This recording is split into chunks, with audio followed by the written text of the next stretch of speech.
My name is Heather Feather. I am the owner of Rare Bird Medicine. Today's topic is fire in the head. You may be familiar with that term from a brilliant author. His name is Tom Cowan. He wrote a book called Fire in the Head. It has to do with Celtic shamanism. Celtic shamanism is a fascinating topic, and just to note, I've got a lot going on this year, but within the coming year's time, I will be offering a wide variety of online classes for home study on a wide variety of cultures and how they practice shamanism globally, which is where my studies reside. So Celtic shamanism will be one of those: African and Egyptian shamanism, Mayan shamanism, Scandinavian, so there will be a lot of offerings on the topic of fire in the head. Fire in the head is a term that's often used interchangeably with the term shaman. And there's a lot of this word shaman. It typically will do a lot of different things, because I think for those of us that have some connection to our intuitive capacities, we have past life memories of working with a shaman or a medicine person. We have reverence for the medicine that they brought to us. I have a wide variety of past lives in which I was working with my shamanistic and medicine person abilities. So the word in and of itself can create a lot of reverence. And I think that that's fair enough. I have a lot of reverence for Mahatma Gandhi, Mohandas Karamchand Gandhi. What a beautiful soul. For Martin Luther King, for Rosa Parks, so there are beings that can make decisions that are ultimately more medicinal and serve shaking more medicine and less poison into the web of life. But this word shaman, there's a lot of ego around who should and should not be using that term, which is a super YOLO concept, and it's really strange to me that a two-legged thinks they know the label of another. Like, you shouldn't say that. My goal would be for everyone to frame themselves as a shaman, because a shaman is fundamentally not just a bridge between spirit and material world, which I think is one of the larger medicines we are deeply needing in our present hours. There's a tremendous disconnect from spirit, especially as we further engage the tool of technology, which disconnects us from Mother Nature and therefore our nature, which includes spirit. Also, I think this shamanistic component is one in which we really work to bring the life into balance. We are made with balance. In the Kundalini energy at the base of the root chakra, available to go up the Sushumna, is the Ida and the Pingala. Ida being cold, white, lunar, feminine, receptive principle. Pingala being red, hot, masculine, solar principle. Every two-legged has these two principles. And because we are made from a dualistic nature, the ultimate engagement with Kundalini would be to unlock the Ida and the Pingala 3.5 coiled snake turn at the base of the root chakra, and to have them unlock like a double helix up the Sushumna and pour out of the third eye. This is how we prevent midlife crisis. This is how we work with creative principle and healing principles at the midlife marker. But this principle of having both feminine and masculine principle within every two-legged entity is a pointer when we look at our nature, that there is a component of wanting to find balance, outer, inner, outer, inner. And we see this echoed in a wide variety of ways. Macrocosmically, you can see nebulas that look like eyeballs. In a more microcosmic scale, you've got an eyeball. So there are a wide variety of ways that this occurs, where Mother Nature is pointing to us a nature and a need to get into balance. So one of the things I want to do on the medicine person path is awaken that identification with the fire in the head, or the shaman, or the medicine person, or the antidote to the poison in this realm that is available with every two-legged.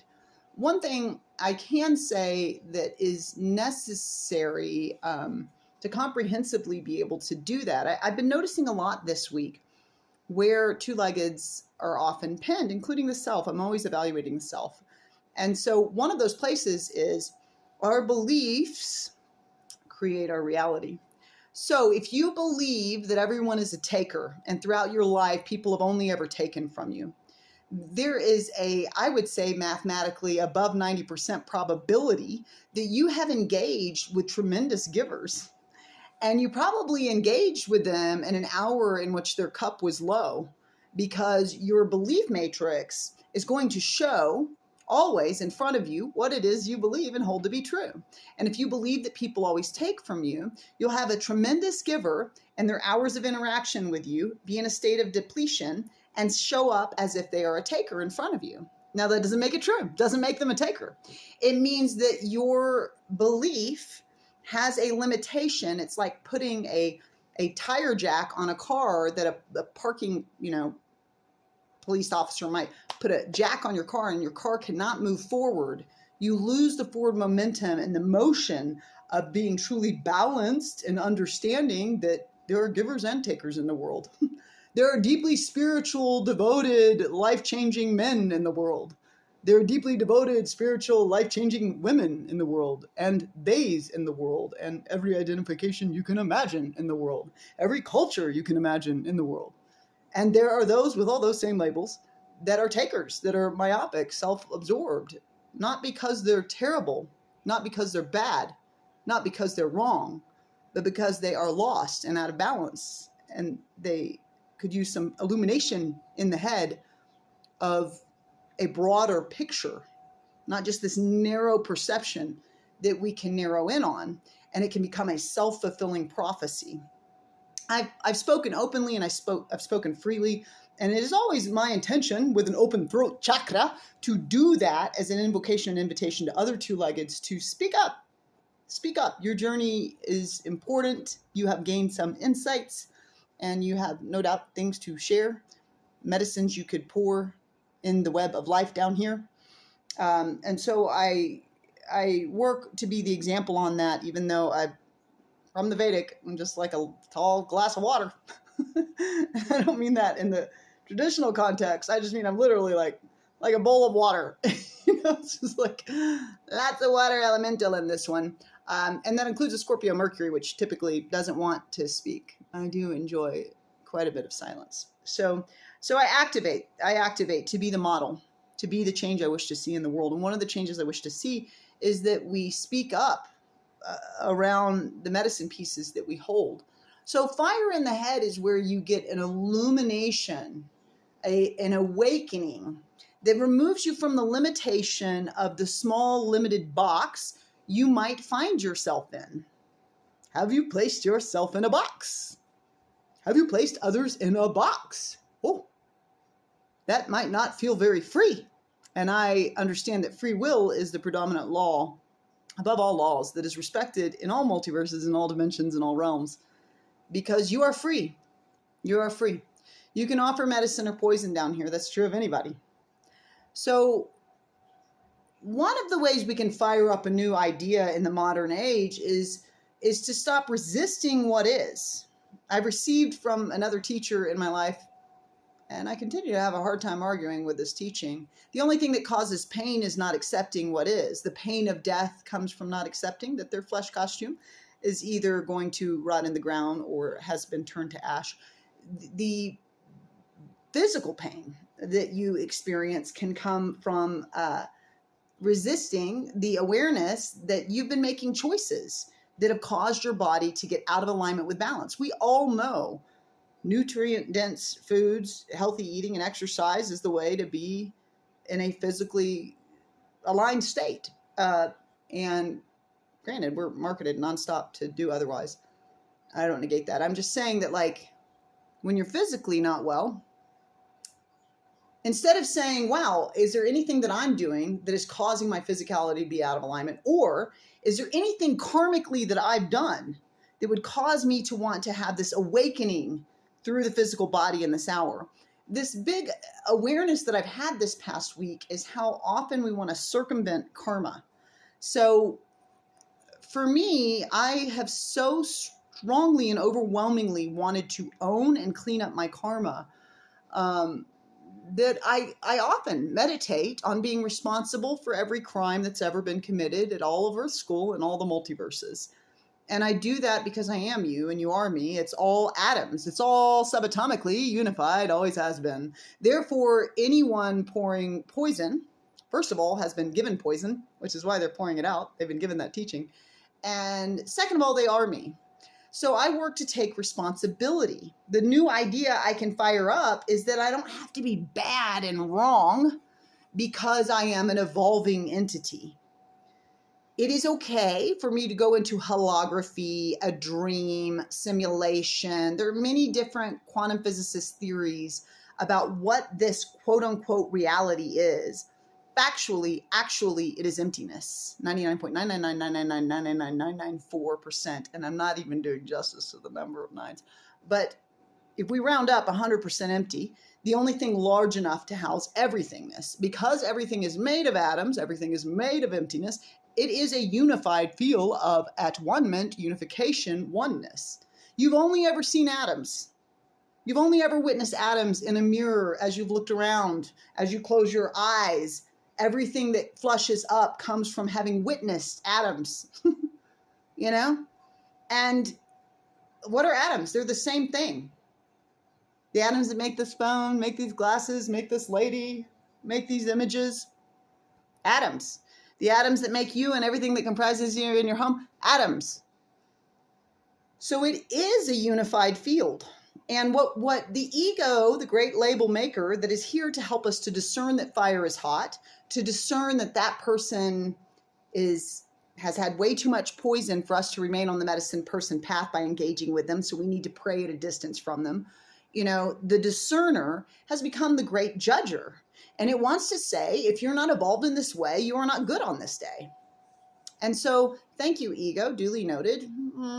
Pretty sure I don't choose for you to judge. I choose for you just to discern. I see that you love labels. You love them. Labeled, labeled, labeled, categorizing everything. Everything's got a little house. And you know, my Cancer moon loves that. Yes, get in your little sweet house. And it is emptiness. The limitations come from our beliefs. The limitations come from the stories we tell. This realm is emptiness, telling quantum probability how to do what I call isolocate, or choose a space-time location to be a particle that we will perceive. But what we actually have is infinite probability responding to the stories we're telling, to the ideas we hold, to the fire in our head. So what if I was able to take responsibility and take ownership, or responsibility, the ability to respond, the School of Metaphysics taught me. What if I had the ability to respond to who I'm being on a karmic level, not others? I'm not the commander of your ship.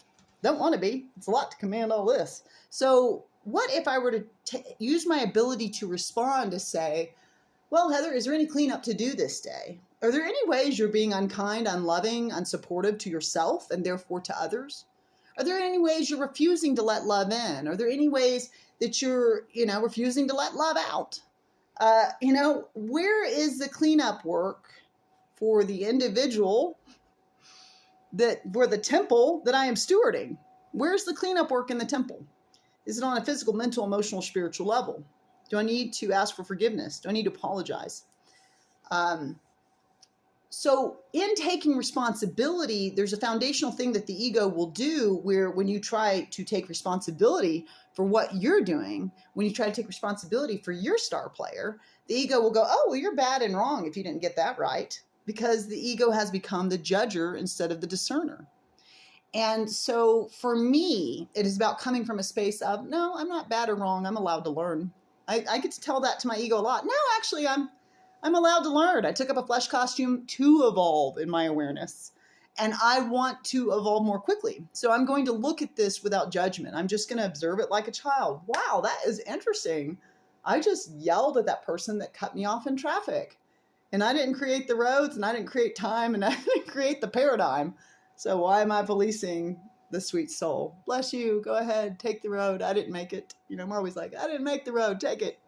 So what is the work that is needed? How can I fire up my awareness towards my own work, my own devoted temple that I'm the steward of, and be aware that it's just neutral growth work that I'm doing? What is the growth work that you have this day? Is it possible that you've never been bad or wrong just because you're learning? You can always subscribe to Rare Bird Medicine on YouTube, like and comment there. I'd love to hear your thoughts. Blessed be.